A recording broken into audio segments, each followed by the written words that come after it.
నమస్తే సార్. నమస్తే మేడం. కృష్ణ భరత్ గారు ఓవర్ థింకింగ్.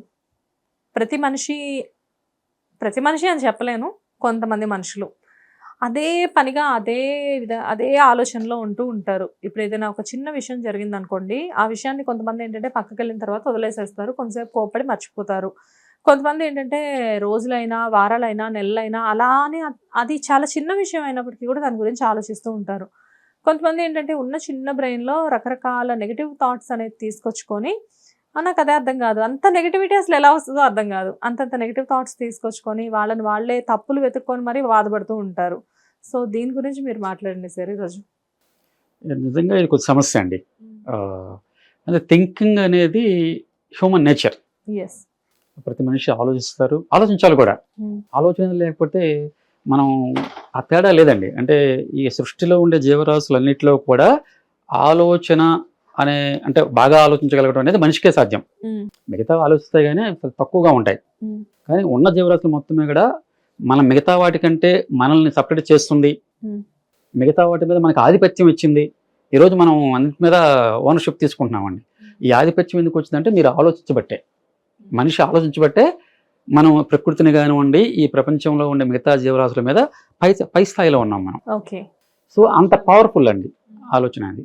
అదే పవర్‌ఫుల్ ఆలోచన మీరు కత్తికి 2 వైపులా పదంటారు చూడండి. అలా మనకి మంచికి ఉపయోగపడుతుంది. కొన్ని సమయాల్లో చెడుకి ఉపయోగపడుతుందన్నమాట. అంటే మనిషి మానసిక ఆరోగ్యాన్ని దెబ్బతీసే శక్తి కూడా ఆలోచనకుంటుంది. హ్మ్. మనిషి ఎదగటానికి ఆలోచన ఉపయోగపడుతుంది. మనిషి దెబ్బతినటానికి లేదా మనిషి అక్కడ ఆగిపోవటానికి కూడా ఆలోచనే ఉపయోగపడుతుంది. అదే ఓవర్ థింకింగ్.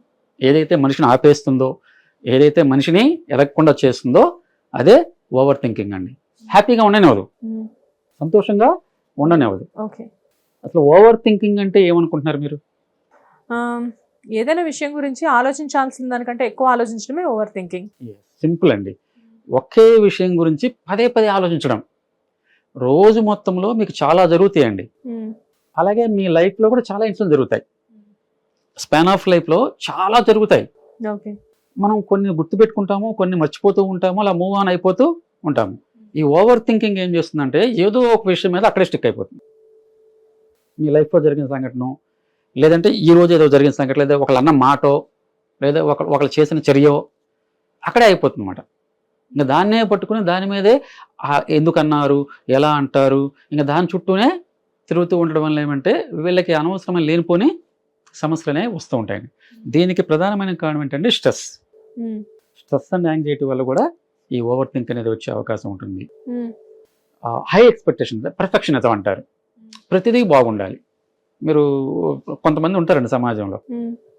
ఏది చేసినా పర్ఫెక్ట్‌గా చేయాలి. హ్మ్. అది సాధ్యమవుతుందండి?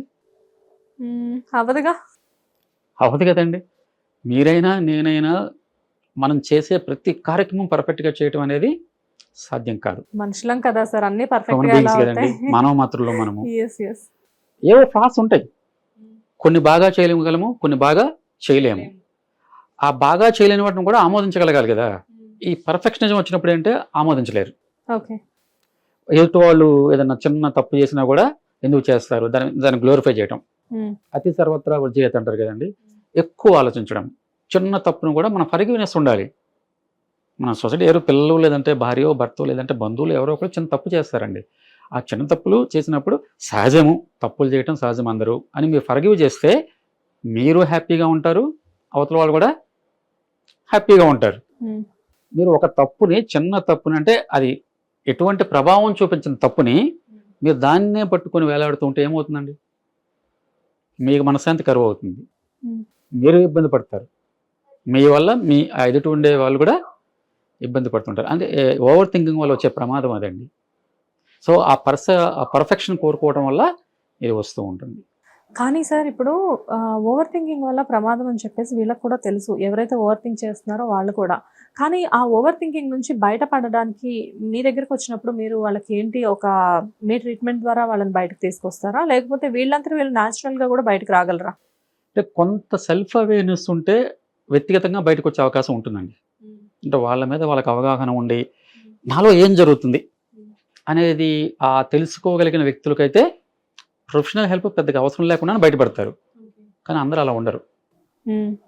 అందరూ కూడా అలా ఉండరు. తమలో ఏం జరుగుతుందో తెలుసుకోలేని వ్యక్తులు కూడా ఉంటారండి. అలాంటి సందర్భంలో ప్రొఫెషనల్ హెల్ప్ అనేది మనలాంటి సైకాలజిస్టుల అవసరం అనేది చేస్తుంది. మేము ప్రధానంగా ఏం చేస్తామంటే అండి, చాలామంది చేసే తప్పు ఏంటండి, వాళ్ళ ఆలోచనలు వాస్తవం అనుకుంటారు. అది ఆలోచన మాత్రమే, రియాలిటీ కాదు. ఈ డిఫరెన్స్ని మనం వాళ్ళకి తెలియజెప్తామన్నమాట. క్లయింట్ వచ్చినప్పుడు, బాబు ఇప్పుడు నువ్వు ఆలోచిస్తున్నావు, ఇది ఆలోచన మాత్రమే. అంటే నువ్వు నీ మైండ్లోకి వచ్చే ప్రతి ఆలోచనని నువ్వు నమ్మాల్సిన అవసరం లేదు.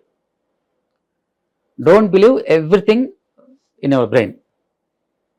మీ బుర్రలో ఉన్న ప్రతిదీ మీరు నమ్మాల్సిన అవసరం లేదు. ఒక్కొక్కసారి మనం తప్పుగా కూడా ఆలోచించే అవకాశం ఉంటుంది, అది తెలుసుకోవాలి. సైకాలజీ పరిభాషలో కాగ్నిటివ్ డిస్టోర్షన్స్ అంటారండి. అంటే తప్పుగా ఆలోచించడం. మీరు ఓవర్ జనరలైజేషన్ అంటారండి, జనరలైజ్ చేస్తాం. మీరు ఇప్పుడు కొంతమంది చూడండి, మగవాళ్ళని అసలు నమ్మకూడదు అంటారు. కొంతమంది ఆడవాళ్ళు వాళ్ళకున్న లైఫ్ ఎక్స్పీరియన్స్ని బట్టి నమ్మకూడదు అంటారు. మరి వాళ్ళ లైఫ్లో కూడా వాళ్ళ ఫాదర్ ఉంటారు, వాళ్ళ బ్రదర్ ఉంటారు, వాళ్ళు మాత్రం నమ్ముతారు. మరి వాళ్ళు కూడా మగవాళ్ళే కదా, వాళ్ళని కూడా నమ్మకూడదు కదా. జనరలైజ్ చేయటం అంటే మన ఏదో ఒక చిన్నదాన్ని జరిగిన దాన్ని అందరికీ ఆపాదించడం.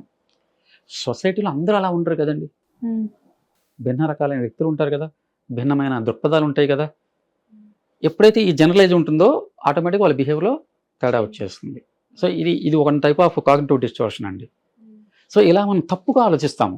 కాబట్టి మన బుర్రలో వచ్చే ప్రతి ఆలోచన రైట్, దాన్ని నమ్మాలి అనే రూల్ ఏమీ లేదు. ఇది ఫస్ట్ మేము అవగాహన కల్పిస్తాం వచ్చిన వాళ్ళకి.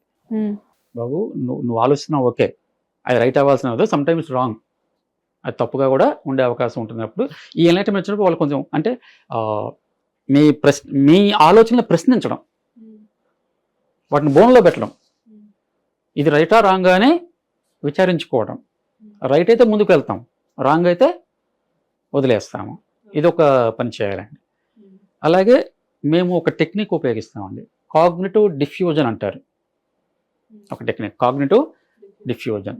కాగ్నిటివ్ డిఫ్యూజన్ అంటే మీరు మీ ఆలోచనల నుంచి దూరంగా జరగటం, డిటాచ్మెంట్ ఫ్రమ్ యువర్ థాట్స్. మనందరం ఏం చేస్తామంటే సహజంగా ఏం చేస్తుంటాం, మన ఆలోచనల్ని ఉన్నప్పుడు ఏం చేస్తాము, ఆ స్ట్రీమ్లో పడి కొట్టుకుపోతూ వెళ్ళిపోతూ ఉంటాం. అంతేనా? మీరు సహజంగా చేసే పని అదే కదండి. సో ఆ స్ట్రీమ్ ఆఫ్ థాట్స్ వస్తూ ఉంటాయి, ఆ థాట్స్లో కొట్టుకుపోతూ ఉంటారు. ఈ కాగ్నిటివ్ డిఫ్యూజన్ ఏం చెప్తుందంటే, నువ్వు ప్రవాహంలో కొట్టుకుపోవాకు, ఒడ్డున ఉండి చూడు. ఇంత ఆలోచనలు వస్తున్నాయి, ప్రతిదాన్ని నువ్వు చెక్ చేయి,